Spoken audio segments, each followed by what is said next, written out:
जय श्री राधा कृष्ण। आषाढ़ मास के शुक्ल पक्ष की एकादशी को देवशयनी एकादशी कहा जाता है। इस एकादशी से चातुर्य मास का आरंभ होता है।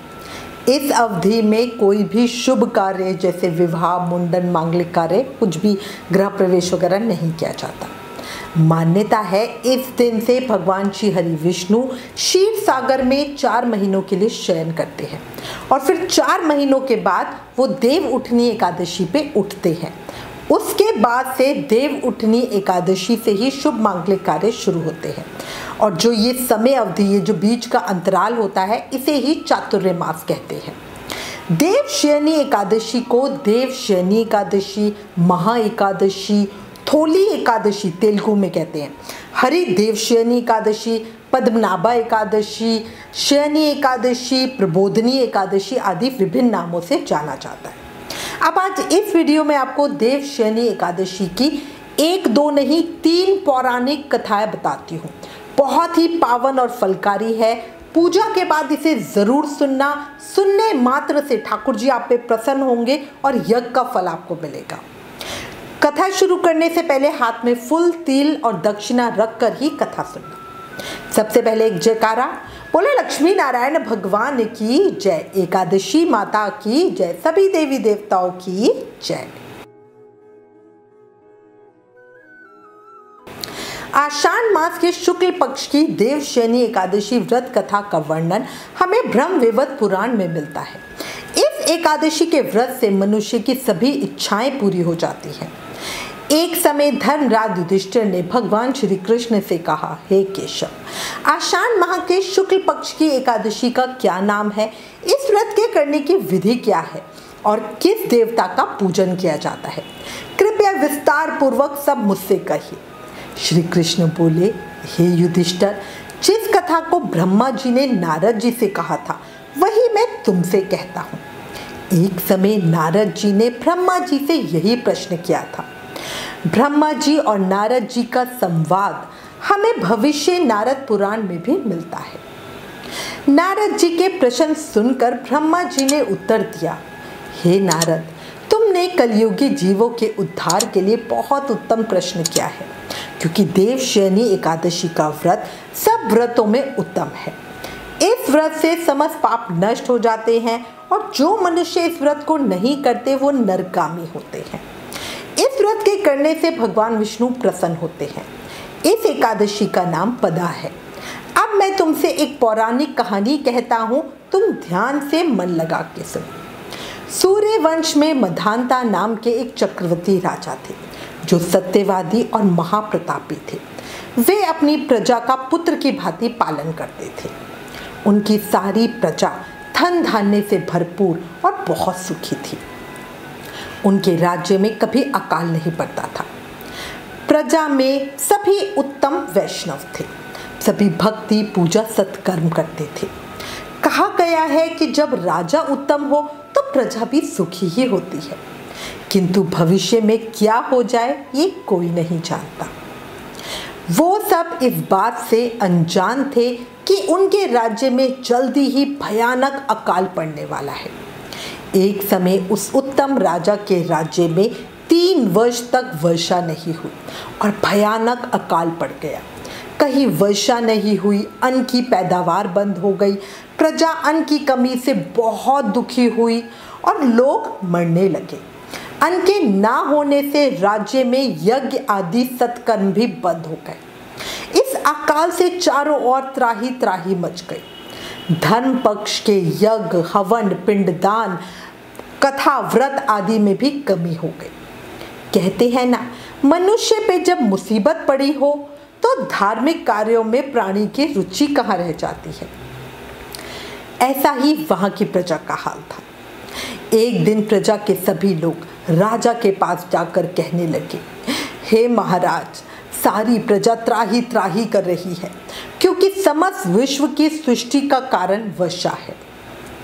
वर्षा के अभाव से अकाल पड़ गया है और अकाल से प्रजा मर रही है। इसलिए हे राजन, कोई ऐसा उपाय करे जिससे प्रजा का कष्ट दूर हो। राजा मधांता कहने लगे कि आप लोग ठीक कह रहे हैं, वर्षा से ही अन्न उत्पन्न होता है और आप लोग वशा ना होने से अत्यंत दुखी हो गए हैं। मैं आप लोगों के दुखों को समझता हूँ। राजा के पापों के कारण ही प्रजा को दुख भोगना पड़ता है। मैं बहुत सोच विचार कर रहा हूँ, फिर भी मुझे अपना कोई दोष नहीं दिखाई दे रहा, पर फिर भी मैं आप लोगों के दुखों को दूर करने के लिए यत्न करूँगा। ऐसा कह के राजा मद्धान्ता भगवान की पूजा करने के बाद कुछ मुख्य आदमियों को अपने साथ लेकर वन की तरफ चल दिए। वो अनेक ऋषियों के आश्रम में भ्रमण करते हुए अंत में ब्रह्मा जी के पुत्र अंगिरा ऋषि के आश्रम में पहुंचे। वहां राजा ने घोड़े से उतरकर ऋषि अंगिरा को प्रणाम किया। मुनि ने राजा को आशीर्वाद देने के बाद उनसे आश्रम में आने का कारण पूछा। राजा ने हाथ जोड़कर बड़े विनीति भाव से कहा, हे भगवान, सब प्रकार के धर्म पालन करने पर भी मेरे राज्य में अकाल पड़ गया है। इससे प्रजा अत्यंत दुखी है। राजा के पापों के प्रभाव से ही प्रजा को कष्ट होता है, ऐसा शास्त्रों में कहा गया है। पर मैं धर्मानुसार राज्य ही करता हूँ, तो मेरे राज्य में अकाल कैसे पड़ गया? इसके कारण का पता मुझको अभी तक नहीं चल सका है। अब मैं आपके पास अपने इस कष्ट को लेकर आया हूँ और इसे दूर करने की आपसे विनती करता हूँ। कृपया करके मेरे संदेह को दूर कीजिए, साथ ही मेरी प्रजा के कष्ट को दूर करने का कोई उपाय भी मुझे बताएं। राजा की बात सुनकर अंगिरा ऋषि आंखें बंद करके ध्यान करने लगे। फिर थोड़ी देर बाद उठे और कहने लगे, हे राजन, ये सतयुग सब युगों में उत्तम है। इसमें धर्म के चारों चरण सम्मिलित हैं, अर्थात इस युग में धर्म की सबसे अधिक उन्नति है। इस युग में केवल ब्राह्मणों को तपस्या करने तथा वेद पढ़ने का ही अधिकार है। पर आपके राज्य में एक शूद्र तपस्या कर रहा है, उसकी योग्यता नहीं है, फिर भी मंत्र जाप कर रहा है। मंत्र जाप भी अशुद्ध कर रहा है। मांस का भक्षण करता है, फिर भी वेद मंत्रों का जाप करता है। इसी दोष के कारण आपके राज्य में वर्षा नहीं हो रही। इसलिए अगर आप प्रजा का भला चाहते हो तो उस शूद्र का वध कर दो।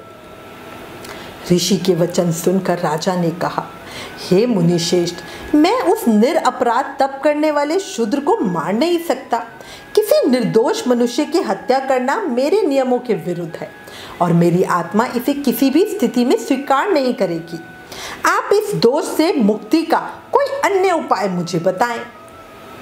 राजा को विचलित जानकर ऋषि कहने लगे, हे राजन, यदि तुम अन्य उपाय जानना चाहते हो तो सुनो। आषाढ़ मास के शुक्ल पक्ष की पदा या देवशयनी नाम की एकादशी का विधि पूर्वक व्रत करो। इस व्रत के प्रभाव से तुम्हारे राज्य में वर्षा होगी और प्रजा पहले की तरह सुख प्राप्त करेगी, क्योंकि इस एकादशी का व्रत सब सिद्धियों को देने वाला है और कष्टों से मुक्त कराने वाला है। इस एकादशी का व्रत तुम प्रजा, सेवक तथा मंत्रियों सहित करो। मुनि के इस वचनों को सुनकर राजा खुशी के साथ अपने नगर को वापस आया और उसने विधि पूर्वक सभी प्रजाजनों के साथ पूरे विधि विधान से पदाशयनी एकादशी का व्रत किया। उस व्रत के प्रभाव से उनके राज्य में मूसलाधार बारिश होने लगी और पूरा राज्य धन धान्य से भर गया और प्रजा को सुख मिला। इस मास की एकादशी का व्रत सभी मनुष्यों को करना चाहिए। ये व्रत इस लोक में भोग और परलोक में मुक्ति देने वाला है। इस कथा को पढ़ने और कहने सुनने से मनुष्य के समस्त पाप नष्ट हो जाते हैं। इसलिए भगवान विष्णु की प्रसन्नता और मोक्ष प्राप्ति के लिए मनुष्यों को ये व्रत जरूर करना चाहिए। चातुर्मास व्रत भी इस एकादशी के व्रत से ही शुरू किया जाता है। एकादशी महत्तम समाप्त।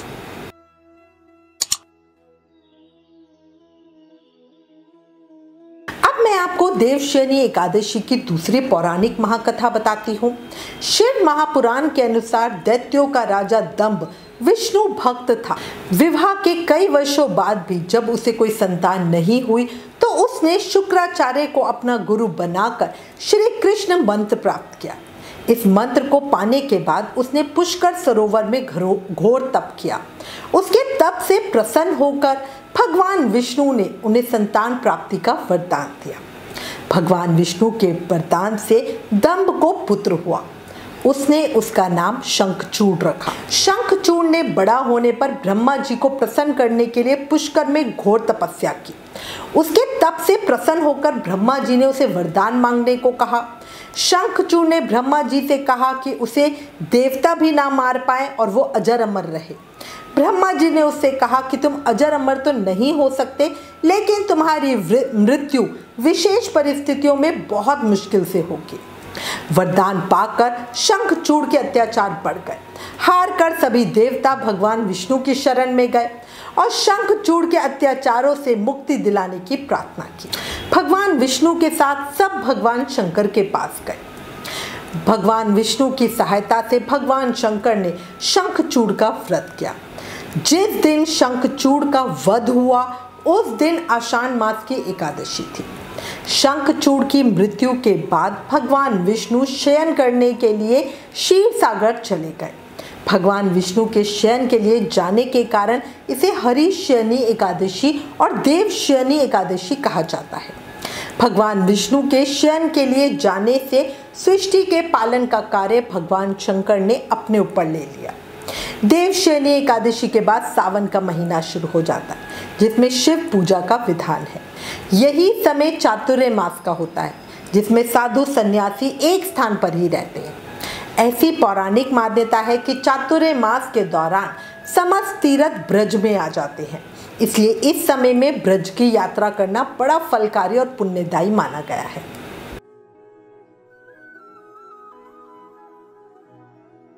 हरिशयनी एकादशी के संबंध में एक कथा और प्रचलित है।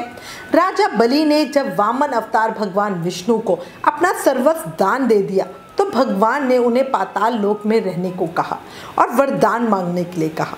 तब राजा बलि ने उनसे अपने यहाँ निवास करने के लिए प्रार्थना की। भगवान ने बलि से कहा कि वो सदा के लिए तो नहीं, लेकिन हर साल कुछ समय चातुर्य मास के जो 4 महीने हैं उस समय उसके यहाँ आया करेंगे।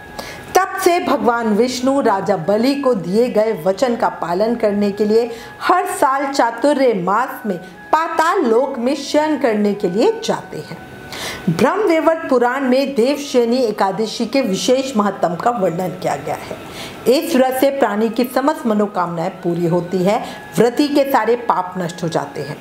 अगर व्रती चातुर्य मास का पालन विधि पूर्वक करे तो महाफल प्राप्त होना निश्चित है। माँ लक्ष्मी और भगवान विष्णु के श्री चरणों में आपके मंगल की कामना करती हूँ।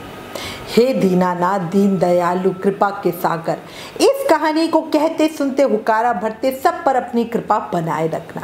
हमें भक्ति का वरदान देना, जीवन में दुख दर्द परेशानियों का अंत करना और हमें सतमार्ग पर चलाना।